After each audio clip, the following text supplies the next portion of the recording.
कहते करने के लिए आपको प्रयास करना पड़ेगा। तमाम तरह के मकड़ जाल फैलाए गए हैं। इसलिए हमारा आखिरी में निवेदन ये है कि महामना राम स्वरूप वर्मा ने जो अर्जक संघ की विचारधारा दिया है, पढ़े लिखे लोगों की जिम्मेदारी है उस विचारधारा को आप अपनाओ, अपने परिवार के लोग समझाओ, बच्चों को समझाओ, और समाज के अंदर अगर आप विचारधारा के अंदर मानववाद पर अगर आप चलेंगे तो आप देश के मालिक होंगे। घर के मालिक तो आप हो ही नहीं पा रहे हैं, इसीलिए आप पाखंड से मूर्छित हैं। आपको बीवी डांट देती है, आप तमाम घर में टकराव होता है।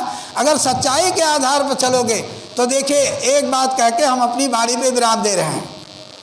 हर आदमी चाहता हम सुखी जीवन जिए, हर आदमी चाहता हम स्वर्ग में जाएं।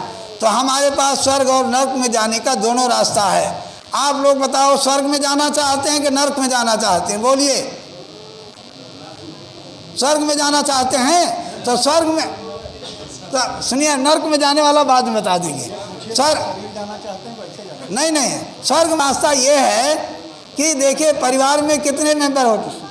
परिवार में पति पत्नी, बच्चे और उनके माता पिता, यही तो परिवार है ना।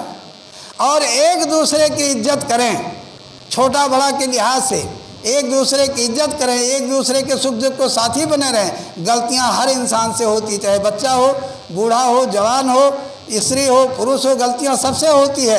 गलती के सुधार लाना हर मनुष्य की जिम्मेदारी है। अगर आप इतना सुधार कर लेते हैं, एक दूसरे का सुख दुख के साथी बनते हैं और सुधार करने की कोशिश करते हैं, और किसी की गलती पे झंडा मत गाड़ो। अब पतो आएंगे तो कहने वो मैंने गलती होएगा तो क्या परिवार मैंने गांव भर में हल्ला कर दो कि हमार वो नमक ज़्यादा डाल दीजिए, अरे गलती हो गई ना, कभी नमक ज़्यादा हो गया, कभी कुछ। लेकिन देखते देखते अगर एक दूसरे के सुख दुख का साथी बनेंगे तो आप एक दूसरे की इज्जत करेंगे तो घर सुखी रहेगा, आप स्वर्ग में रहेंगे। और अगर नर्क में जाना है तो उसका भी रास्ता बता देते हैं। एक परिवार था, माँ बाप थे उनके, तो माँ बाप बूढ़े हो गए और उन्होंने क्या किया, एक किनारे लगा दिया, चारपाई दे दिया और कोहा, मट्टी का कोहा होता नहीं, उसमें 2 ठो कोहा रख दिया और जो खाना बना के रखते उस पर रख देते। और बच्चा जो था धीरे धीरे इतना बड़ा, माने कुछ 4-6 साल हो गया तो बच्चा जानने लायक हो गया। बोला, पापा पापा ये कोहा फूटना नहीं चाहिए। कहीं क्यों? कहीं जब आप बुजुर्ग होंगे तो उसी कोहा में आपको देंगे। तो ये भी आप जान लो, जो करनी आप अपने माँ बाप के साथ में करोगे वही आपके सामने आने वाला है। इसलिए सुखमय जीवन जीने के लिए, बेहतर मानव जीवन जीने के लिए भाईचारा कायम करो, एक दूसरे के सुख दुख का साथी बनिए। बेहतर सुखमय जीवन जीने के लिए एक दूसरे के मददगार बनिए। किसी के साथ में, गांव समाज के बीच में सबका मन प्रसन्न रहेगा। अब गांव में ऐसे भी लोग होते हैं, कहते हम तुम्हारा देखा नहीं चाहिए।